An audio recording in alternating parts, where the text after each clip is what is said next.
నేను ప్రతి ఒక్క భార్యాభర్తలకి చెప్తున్నా, ఆలోచించండి. మీరిద్దరూ జాబ్స్‌లో ఎంత బిజీ ఉన్నా, ఎంత హర్రీ బర్రీ లైఫ్ స్టైల్ ఉన్నా, ఎంత హర్రీ లైఫ్ స్టైల్ ఉన్నా కూడా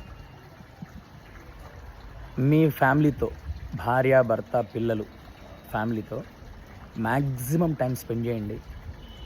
అప్పుడప్పుడు వెకేషన్స్‌కి వెళ్ళడం అలవాటు చేసుకోండి. ఎందుకంటే పిల్లలకి అవి ఒక కొత్త ఎనర్జీని ఇస్తాయి. కొత్త కొత్త ప్లేస్‌కి తిరగడము. ఈ మధ్య చాలామంది వెళ్తున్నారు కపుల్స్. కానీ ఇంకా కూడా చాలామంది కపుల్స్ పని రాక్షసుల్లాగా పని మీదనే కాన్సన్ట్రేట్ చేసి పెళ్ళాం పిల్లల్ని పక్కన పెట్టేస్తున్నారు. చాలామంది కపుల్స్‌లో చూశాను నేను. ఇప్పటికి ఇంకా ఈ జనరేషన్లో కూడా ఇంకా చాలామంది ఉన్నారు. రియలైజ్ అవ్వండి. ఎంత పని ఉన్నా ఫ్యామిలీకి ఇవ్వాల్సిన టైం ఇవ్వాల్సిందే. ఎంత బిజీ ఉన్నా ఫ్యామిలీకి ఇవ్వాల్సిన టైం ఇవ్వాల్సిందే. అప్పుడప్పుడు ప్రతి 6 నెలలకో 3 నెలలకో వెకేషన్కి వెళ్ళాలి.